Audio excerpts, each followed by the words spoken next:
저희가 출애굽기에서 성막의 의미를 하나씩 살펴보고 있는데, 오늘은 성막 마당에 있는 뜰에 있는 제단을 이렇게 만들라는 부문입니다. 그 제단은 그 제사를 드리는 단이지요. 구약 이스라엘 제사에서 그 의미적으로는 속죄제하고 화목제 두 개가 대표적이고요. 제사를 드리는 방법으로는 번제, 요제, 전제 세 가지 방법이 있는데, 번제는 불로 태우는 것이고, 요제는 흔들어서 드리는 제사고, 전제 또는 관제는 이제 부어드리는 방법입니다. 그래서 불로 태우는 제사, 곧 번제를 드리는 제단이 오늘 본문이 가르쳐주는 이렇게 만들어란 제단입니다. 하나님의 지시에 따라 만드는 제단, 여러분도 인터넷에 많이 보셨겠지만 이렇게 생겼습니다. 오규빗이면은 오규빗이 어른 장정의 팔 길이거든요. 보통 한 45cm로 추정을 합니다. 그러니까 2m 25cm 정도로 추정되는데 꽤 크지요. 사방 2m 25cm 정도 되면은 꽤 크고, 이게 불을 태우는 것이니까 그 틀하고 이동할 때 치는 그 봉은 아카시아 나무로 받다가 그 노쇠로 다 감싸야 되고, 안에 이제 철망의 혁쇠도 노쇠로 만들고, 나머지 제통, 부사, 배아, 갈고리, 부엉이, 그릇 모두가 다 노쇠로 만들려고 합니다. 노쇠로 만들어내려고 해서 상상도를 보면 이렇게 커다란 번제를 드리는 제단으로 모습될 것입니다. 어쩌면 가로 세로 2m가 넘으니까 거대한 석쇠구이, 바비큐 장치의 원조라고 할 수 있을 것 같습니다. 근데 이게 오늘 예수님 믿고 살아가는 나와 무슨 상관인가?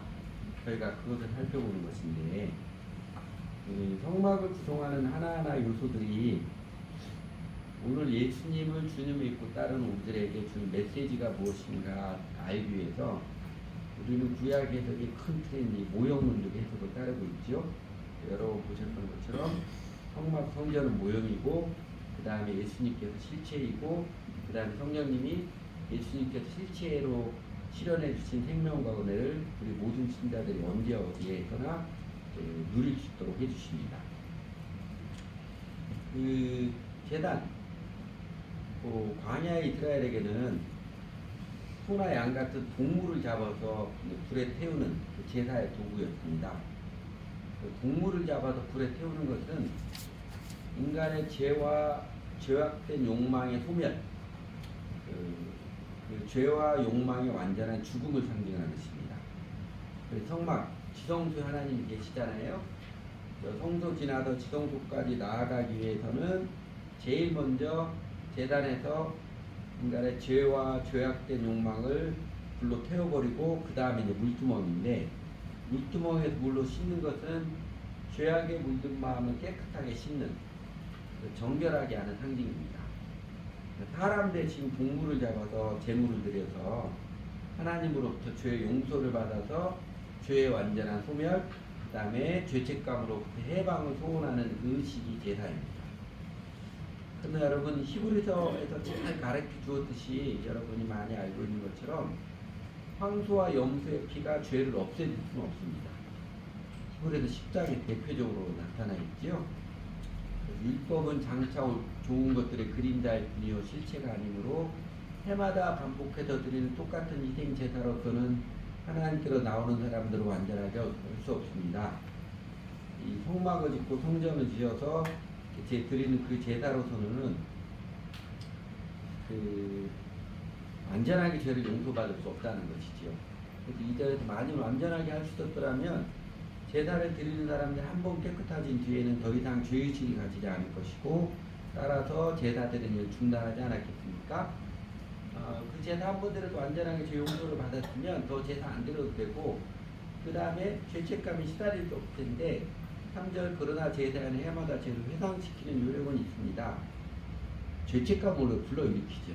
제사를 지냄으로써 오히려 죄책감을 불러일으키는 그렇게 황소와 염소의 피가 죄를 없애줄 수는 없습니다. 그러면서 11절 건너뛰어서 모든 제사장은 날마다 제단에 서서 직무를 수행하면서 똑같은 제사를 거듭드리지만 그러한 제사가 죄를 없앨 수는 없습니다. 그러나 그리스도께서는 죄를 사하시려고 단 한 번에 영원히 유효한 제사를 드리신 뒤에 하나님 우편에 앉으셨습니다. 예수님께서 십자가에서 당신의 몸과 목숨을 희생하여 드리는 단 한 번의 영속적인 효력이 있는 제물이 되어 주셔서 이제 더 이상 제사는 없고 우리가 더 이상 제사는 필요 없고 그 다음에 더 이상 죄책감에서 눌릴 필요도 없는 죄책감으로도 완전히 해방되고 죄가 용서받는 길을 활짝 열어주신 것입니다. 그뿐만 아니라 예수님께서 십자가에서 우리 모든 인간의 죄를 담당하는 대속물로서 당신의 몸과 목숨을 내어주신 예수님의 죽음은요 once everlasting이죠. 단 한 번의 영속적인 효력 있는 제사가 되어서 예수님을 그리스도 주님으로 믿고 따르는 자들에게 완전한 죄의 용서, 그 다음에 죄책감으로부터 해방과 자유의 감격을 안겨줄 뿐만 아니라 더 나아가 이제는 죄의 유혹을 이기며 살아가는 힘과 용기, 생명의 능력을 내려주십니다. 요한복음 7장에 보면 예수님 여러분 잘 아시는 이런 말씀 있죠. 명절 끝날 곧 큰 날에 예수께서 서서 외치시되 누구든지 목마르거든 내게로 와서 마시라. 나를 믿는 자는 성령의 이름과 같이 그에서 생수의 강이 흘러나오리라 하시니 이 말씀이 선포하신 이 말씀이 그 뜻입니다. 이때 명절은 대속죄일을 가리킵니다. 유대인들에게 제일 큰 명절인데 그 해마다 대속죄일이 되면 모든 이스라엘 백성들은 예루살렘 성전에 다 모였습니다. 남자 12살 이상 남자들은 다 모였습니다. 그래서 모두가 지켜보는 가운데 제사장들이 그 이스라엘 민족 모두의 죄를 용서해 주시다는 큰 제사를 드렸지요. 근데 여러분 그 예루살렘 성에 이스라엘 전체 사람들이 모여들었으니 얼마나 빠글빠글했겠어요. 얼마나 북적대고 혼란스럽고 번거로웠습니까. 먹을 것은 어떻게 할 것이고 그 다음에 대소변은 어떻게 처리할 것이고 얼마나 복잡했겠어요. 왜 요새 그 이슬람 사람들 1년에 한 번씩 메카에 성지 순례할 때마다 그래서 사람이 너무 많으니까 치여가지고 밟혀 죽는 사람들이 많이 나온다고. 한꺼번에 많은 사람이 밟혀 죽어서 뉴스에 나오곤 하잖아요. 그렇게 일주일을 예루살렘에 모여서 아주 북적대고 혼란스러운 피곤한 명절을 치르고 명절 끝날에 이제 집으로 돌아가는 이스라엘 사람들의 그 마음, 심정이 어땠을까요? 속죄의 제사를 다 드렸으니까 속죄의 제사를 드렸으니까 내 죄가 다 용서받았다. 기분 좋다. 무거운 짐을 벗어버렸다. 그렇게 해방을 잘 들었을까요? 오래 수고롭고 번거로운 의무는 이제 마쳤다. 끝났다는 안도감도 없진 않겠지만 내년에 또 와야 하는 거예요. 해마다 이 번거롭고 피곤한 일 반복해야 하는구나. 그런 중압감과 그냥 살면 오히려 잊어버리고 살아가는데 대속죄일 명절에 참여해서 오히려 죄가 생각나고 죄책감이 자극을 받으니 아마 그 마음이 자유와 해방의 기쁨이 되기보다는 피곤함과 무거움에 그리고 죄책감에 더 눌리고 있을 것입니다. 예수님께서 명절 끝날 이제 고향으로 돌아가는 사람들의 심령의 눌림, 그 마음의 무거움을 보신 것이지요. 그래서 외친 것입니다. 누구든지 목마르거든 내게로 와서 마시라. 나를 믿는 자는 성경의 이름과 같이 그의 생수에 흘러나오리라. 이제 이렇게 번거로운 제사 반복해 드리지 않아도 된다. 누구든지 목마른 사람은 이제 다 내게로 와라. 나를 믿는 자는 성경에 오래전부터 약속했던 것처럼 그 배에서 생수가 흘러나오리라. 이제는 예수님 당신 자신을 통해서 완전한 죄의 용서를 받고 그래서 죄책감에서 완전한 해방을 누리고 더 나아가서 성령을 받아서 생명의 환희가 넘치는 삶을 살 수 있다고 그 복음을 증거하십니다. 그 성막의 제단은 무역료 해석처럼 성막의 제단은 죄의 완전한 소멸, 완전한 죄 용서를 위해서 번제를 드리듯이 온전한 헌신을 상징하는 이제 모형이었고요. 실체는 예수 그리스도께서 당신 자신의 목숨을 내어주시는 온전한 사랑의 헌신을 통해서 우리 사람들에게 믿는 자들에게 완전하게 죄가 용서받아서 죄책감으로부터 해방되고 그리고 성령을 받아서 생명의 환희와 능력을 누리는 길을 활짝 열어주신 것입니다. 그래서 예수 그리스도 더 이상 교회의 재산은 없는 것입니다.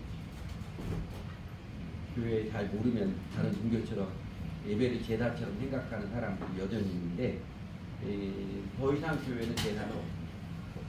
그리고 그 예수님의 대속의 은혜를 성령으로 말미암아 우리 각 사람이 실제로 누리며 사는 길은 어떤 길이에요?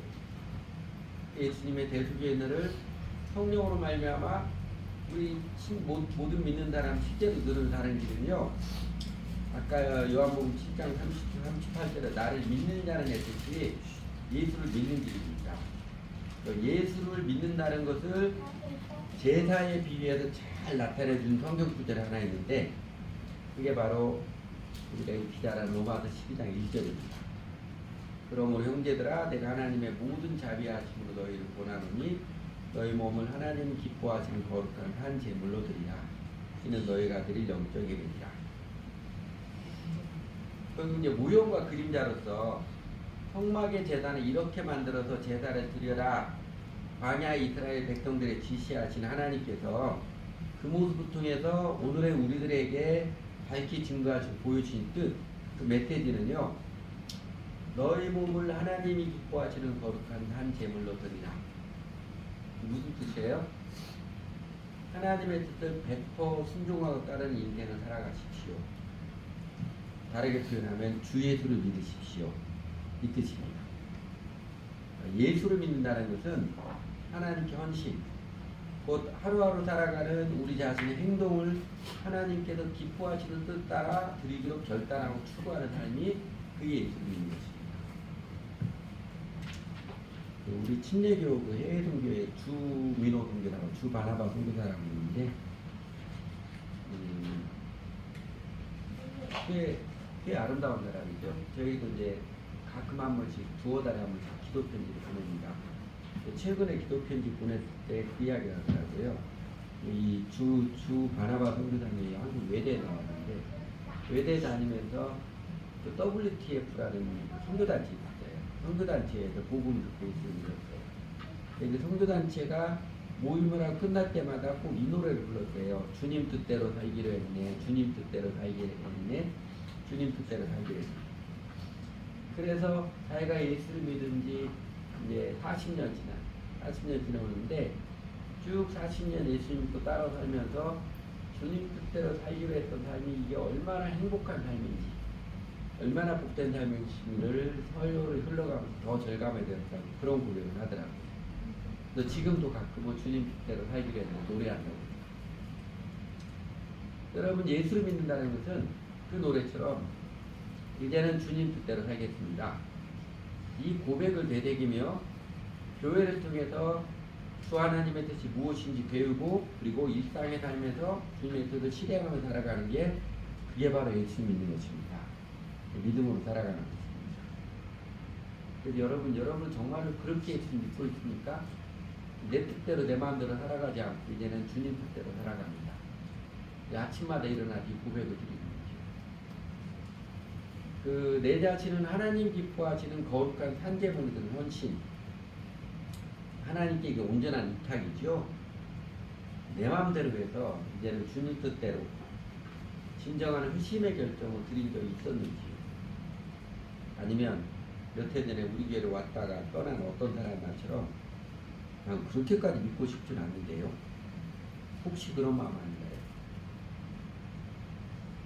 일단은 이 회심, 인생의 방향 전환의 결정이 중요합니다. 이제는 내가 내 마음대로 안 살고 주님 뜻대로 살아가겠습니다. 교회에서는 주님 뜻대로 하고 내가 사회생활하고 직장생활 돈 쓰는 데는 내 마음대로 그게 아니고요. 교회든 사회생활이든 가정생활이든 뭐든 이제는 주님 뜻대로 살아가겠습니다. 인생의 방향 전환이 중요합니다. 그리고 이 진정한 회심의 결정을 한 사람이 침례를 받습니다. 침례를 받는 것은 신앙 고백이고 예수님을 주님 믿고 따르기로 회심한 자가 주 예수님께 드리는 첫 번째 순종 행동입니다. 그리고 그 결신에서 두 번째 단계는 추구죠. 하나님 기뻐하시는 거룩한 뜻, 세상 가치관과 다른 구별된 뜻을 배우고 그리고 따르는 액션을 들어가는 것입니다. 저희가 시간에 절대적 우선순위를 두어서 정기적으로 주의 반찬에 참여하고 또 신실하게 헌금을 먼저 드리는 것은 이 신앙을 이제는 주님 뜻대로 살겠습니다. 이 신앙을 고백드는 의식이고 행동입니다. 그러므로 또 우리 일상생활에서 사랑으로 참되게 말하고 행동하는 내적인 강건함을 예수님 닮은 아름다운 성품을 익히고 들여가는 것입니다. 그러니까 시간과 재물을 우선적으로 고백드리는 이 행동조차도 하찮게 여기고 무겁게 여기고 신실하지 못하면 사실은 하나님께 헌신이 없는, 사실은 예수님 믿지 않는 자입니다. 우리 주변에 이런 무늬만 신자, 나이롱 신자, 껍데기 신자들이 참 많은 게 이게 무겁고 불편한 진실인데, 그래도 우리는 우리 이웃들에게 사랑으로서 우리가 예수님을 주님을 온전히 따랐을 때 예수님 함께 하시는 그 생명의 감격을 가지고서 이 생명의 진리를 정직하게 전합니다. 진정으로 예수님 믿어서 이 죄가 용서받은 기쁨, 성령님을 모시고 사는 생명의 환희, 영생을 누리며 사는 사람들을 세워가는 게 전도이고 이게 최고의 가치. 로마서 12장 1절 맨 마지막 이것이 너희가 드릴 영적 예배니라. 너희 몸을 하나님 기뻐하시는 거룩한 산 제물로 드리는 영적 예배니라고 하는데 이 세 번역에는 이게 합당한 예배라고 번역되어 있어요. 영적 예배 그러면 모호하기 쉬운데 이게 합당한 예배로 할지 이게 진정한 예배입니다. 이렇게 주님께 온전한 헌신이 우리의 모든 죄를 용서하셔서 죄책감을 해방시켜 주시고 성령을 내려주셔서 생명의 환희를 누리며 살게 하신 하나님의 은혜와 사랑에 대한 우리 인간의 합당한 응답, 진정한 응답의 얘기입니다. 그러면 왜 이렇게 우리 몸을 하나님 기뻐하시는 거룩한 산제사로 드려야 하는가? 왜 우리는 하나님께 헌신된 그 삶을 드려야 하는가? 왜 내 마음대로가 아니라 어떤 영역에서 내 마음대로 아니라 주님 뜻대로 삶을 살아야 하는가? 두 가지를 로마서 10장 1절에서 확인할 수 있습니다. 먼저는 맨 처음에 그러므로 그러죠. 그러므로 로마서 1장에서 11장 전체를 귀결하는 위대한 그러므로입니다. 로마서 1장에서 11장 진리죠. 복음의 진리를 설명하고 12장부터 그 복음의 진리 합당한 생활을 이야기하는데 로마 12장 그 1절의 그러므로는 1장에서 11장 전체의 귀결입니다. 로마서 1장에서 11장까지 이런 내용이죠. 인간은 이렇게 뿌리까지 죄인이지만 그러나 그 죄로부터 구원하시는 하나님의 은혜와 사랑이 예수님의 십자가 부활로 이렇게 놀랍게 멋지게 나타났으므로 그러므로 주 예수를 믿으십시오. 그러므로 주 예수께 헌신하십시오. 그 하나님께 온전한 헌신이 하나님의 그 은혜와 사랑을 일부에 살아가는 삶이고 우리에게 비로소 생명과 의미, 참 행복과 보람을 누리며 살게 하는 삶이기 때문입니다. 그러므로 예수를 주님으로 믿고 따르십시오. 권하는 것입니다. 여러분 예수 믿으면 행복하지요? 그러지 않아요? 부활하신 예수님 함께 하신 예수님 행복하잖아요. 이보다 더 신나고 즐거울 수가 없다. 이게 예수님을 주님 믿고 따르는 자들의 노래 아닌가요? 겉에 되어진 환경은 여전히 힘들고 어쩌면 예수 믿는 더 어려운 삶을 거친다 할지라도 사실은 이보다 더 신나고 즐거울 수 없다.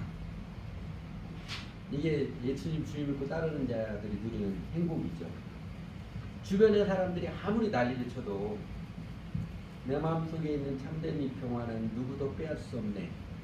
그 노래하며 살아가는 믿음의 비밀, 이 뿌듯함, 성령님이 함께해 주시 도우시는 그 감격, 짜릿함, 그 믿음의 비밀 있게 우리 믿는 자들은 사도 바울의 고백처럼 어느 상황에서 낙심하지 않고 기죽지 않고 생생하게 살아갑니다.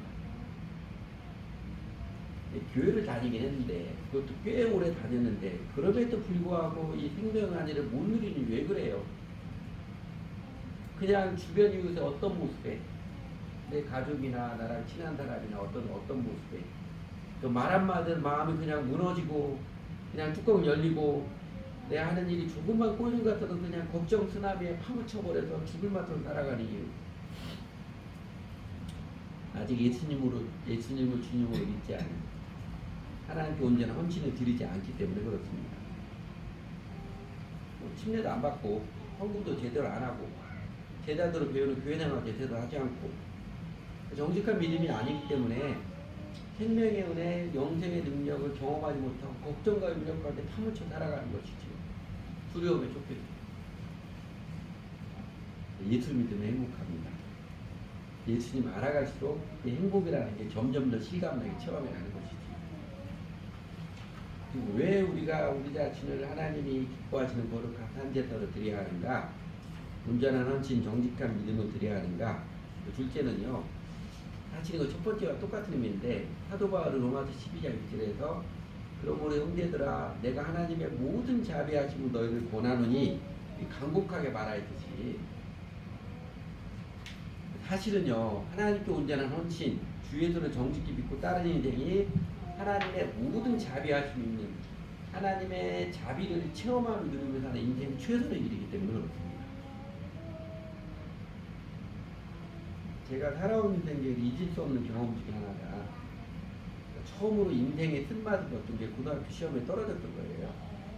그때는 입시여가지고 고등학교 시험에 떨어지니까 온 가족들이 저를 알아서 너 공부 안 하고 그럴 때부터 거짓말 치고 맨날 놀고 올 때부터 알아봤다 손가락질하고 그래서 창피해가지고 밖에도 못 나가고 있는데 그때 저희 누나 친구가 뭐 이름이 제가 지금도 기억나요. 최미숙이라는 누나인데 그 누나가 한두 번 봤거든요. 우리도 놀러와서 누나가 찾아오더니 환하게 눈으로 그때만 해도 그 공책 멋진 공책 아주 깨끗하고 멋진 공책 귀한 때거든요. 그걸 하나 선물해 주더라고요.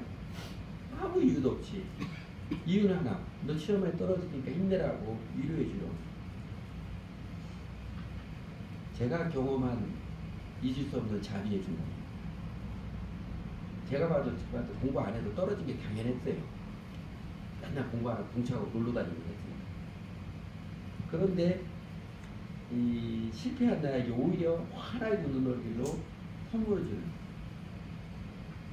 잊을 수 없는 자비의 경우. 물론 저희 어머니 아버지가 베푸는 자비가 훨씬 클 텐데 이 낯선 사람이 해주는 자비가 기억에 안 잊어버려요.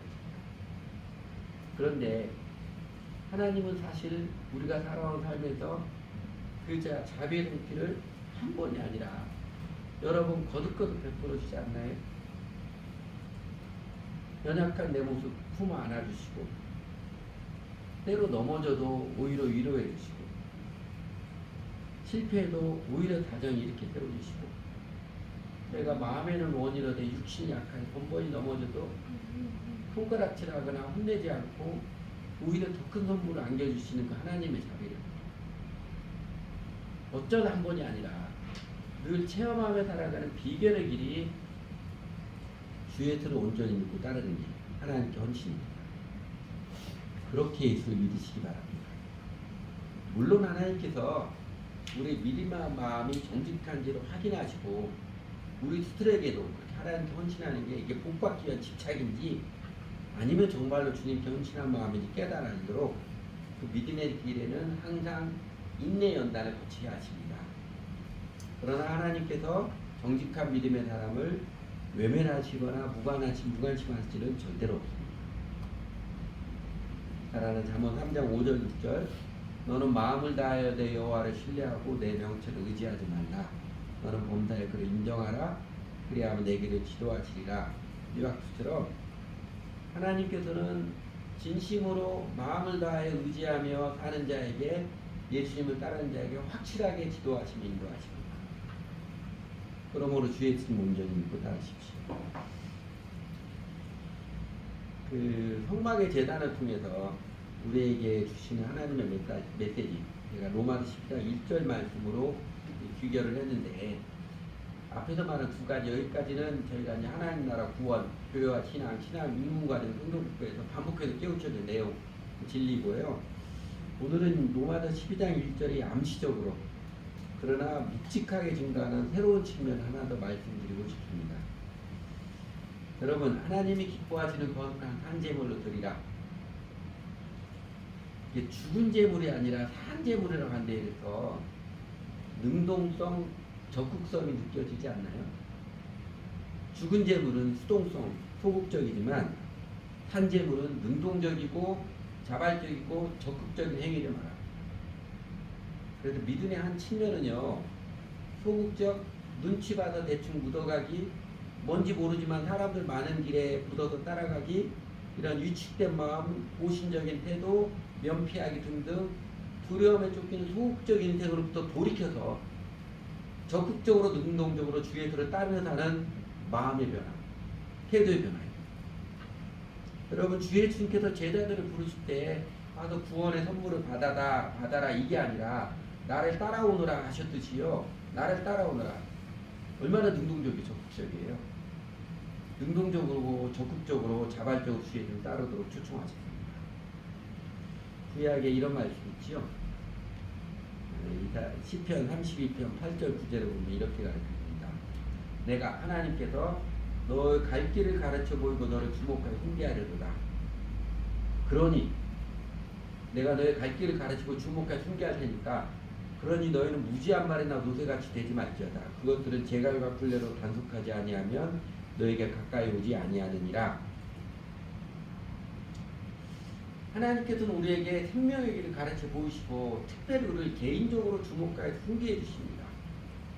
진정으로 행복하고 의미 있고 생명의 삶을 누리도록 해요. 그런 하나님께서 떠다 먹여주시면 안 됩니다. 하나님께서는 우리 사람들이, 우리 인간이 정신을 차려서 능동적 적극적 인생을 살아가서 하나님께서 약속의 행복과 보람을 누리며 살기를 원하시지, 게으른 영혼이 그냥 떠다 먹여주기만 바라는, 그래서 오만하기까지 그렇게까지 도와주신 분은 아닙니다. 그게 도움이 아니죠, 사실. 말이나 노새처럼 제갈과 굴레로 단속하지 않으면, 두려움을 자극해서 매로 때리거나 뭐 이러지 않으면 꼼짝도 하지 못하게 하는 소극적, 이혼적, 방관적, 수동적 동물 인생에 뭉개고 있지 마시기 바랍니다. 그 태도에 갇혀있는 한 처절한 인생 실패를 경험할 뿐만 아니라, 여러분 달란트 문화위에서 주인이 책망할 때 뭐라고 책망하니까? 악하고 게으른 자예요. 악하고 게으른 자. 게으름이 악한 겁니다. 그 주인의 모습처럼 인생 결단 날에 우리도 예수께로 호된 책망을 받기 때문에 그렇습니다. 그래서 사랑하는 여러분, 몸사 이렇게 다치지 마십시오. 꼭 말과 겉에 제갈로 굴레 단속하듯이 뭐 자극이 있어야만, 두려움에 쫓겨만 간신히 움직이는 수동적, 피동적 인생을 이제는 미워하고 돌이켜서 하나님의 뜻에 적극적 능동적으로 살아가는 게, 이게 회개이고 예수님을 주님 믿고 따르는 마음의 결심입니다. 여러분, 열정, 열심이라는 뜻의 영어 단어 중에 enthusiasm이라는 단어 있지요? 제가 여러 번 말씀드린 것 같은데, 이게 헬라어, N은 영어로 인이고요. 가운데 세우스가 신입니다. 하나님입니다. N 플러스 세우스에 나온 거예요. 인가시죠. 하나님 안에 모셨다는 뜻입니다. 하나님을 오신 자, 회개하고 성령을 받은 자의 그래서 우선적인 특징이 열정이에요. 내 안에 내가 회개하고 예수님을 주님을 위해서 성령을 받은 우선적인 특징이 이 사람의 열정입니다. 생명에 대한 열정, 하나님에 대한 열정, 세상 변형을 위한 열정, 예수님을 따르고자 하는 그 열정 있는 사람이 이 거듭난 사람, 하나님 모신 사람의 우선적인 특징입니다. 하나님께서는 죽은 자처럼 살아가는, 피동적, 소극적, 방관적 태도로 살아가는 인생을 미워하고 회개한 측면에 하나님께서는 성령님을 보내주셔서 참다운 열정, 인생을 의미 있게 하고 땀의 보람을 알게 하고 참된 행복을 누리며 살게 하는 정결의 인생을 살도록 이끌어 주십니다. 그렇게 하나님의 뜻을 따르는 산재물, 범사의 능동적이고 적극적인 열정의 사람으로 삶을 살아가시길 바랍니다. 기도하지요.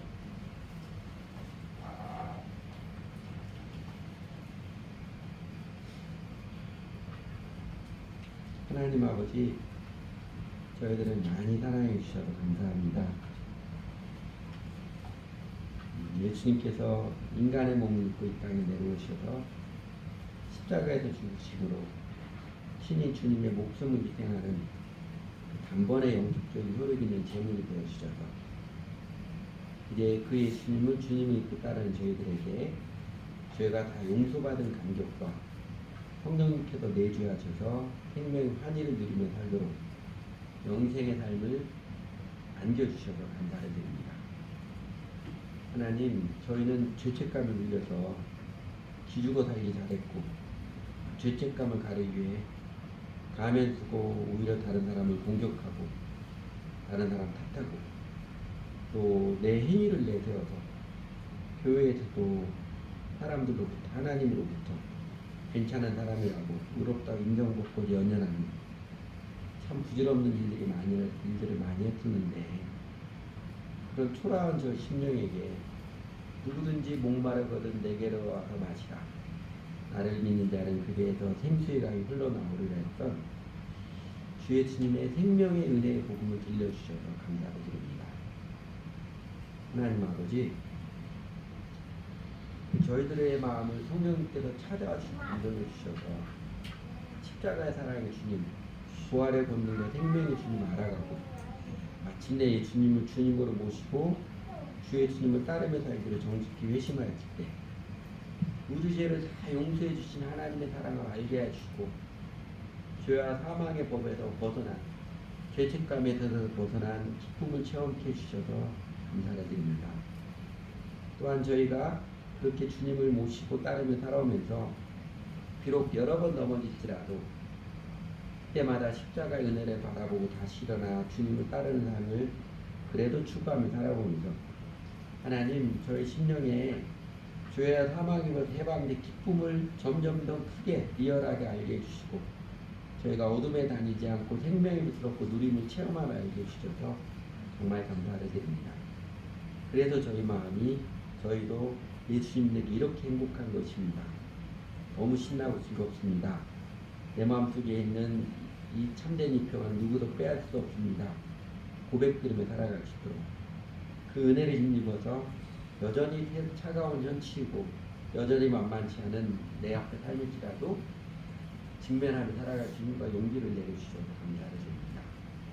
하나님, 그렇게 저희 마음에 기꺼이 주 하나님이 기뻐하실 뜻을 따라 살고자 하는 거룩한 열망을 일으켜주시고 또 부족한 모습일지라도 그 삶을 추구하면서 하나님이 함께 하심을 생명과 능력을 함께 하심을 점점 더 체험하게 해주셔서 감사해 드립니다. 하나님 아버지, 제가 그 주님을 잘 몰랐을 때는 우리 몸을 하나님이 기뻐하시는 거룩한 산 제물로 드리는 헌신은 두렵게 느껴지기도 했고 나와는 상관없이 특별한 사람이 하는 것이고 내 것을 손해보고 희생을 해야 하는 것처럼 그래서 나는 아니어도 된다고 잘못 생각했었는데 그것 말고 그러지 않고도 헌신하지 않고도 하나님 품질 의탁하지 않고도 그래도 지옥 가지 않고 천국 가겠다는 그게 복음이라고 잘못 생각했는데 저희들의 얄팍함을 어리석음을 좀 용서해 주시기 원합니다. 그리고 알면서도 세상 현실에 부딪히면 마음이 약해져서 그냥 쉽게 세상 따라가 버리면 하나님 저희들의 연약함을 긍휼히 해주시고 저희들의 심령을 성령님께서 충만하게 지배해 주셔서 하나님 이제는 그 갈등의 순간마다 내 마음대로 하는 것과 주님의 뜻을 따르는 것 세상의 길과 그리스도의 길의 갈등의 순간마다 주님의 뜻을 따르고 그리스도의 뜻을 따르는 믿음의 용기와 담대함을 감화시켜 주시기를 강건하게 새겨 주시기를 사모하기도 합니다.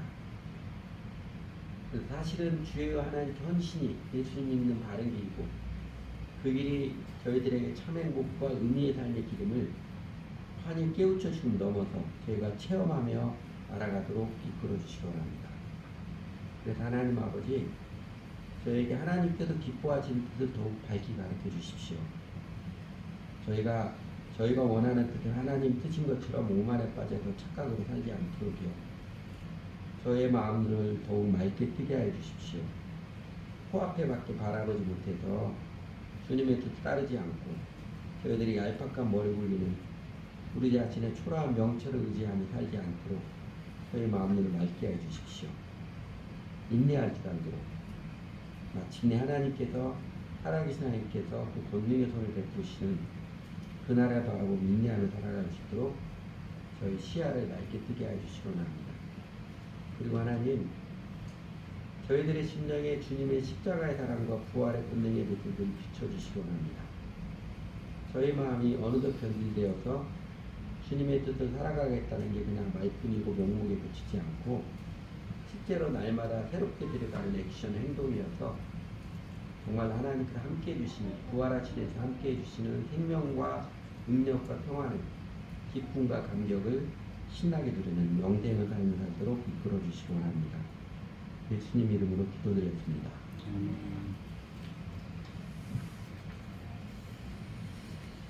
이 찬양 한번 불러볼까요? 필로가 옛 복음성가인데 원사님 예전에 이 찬양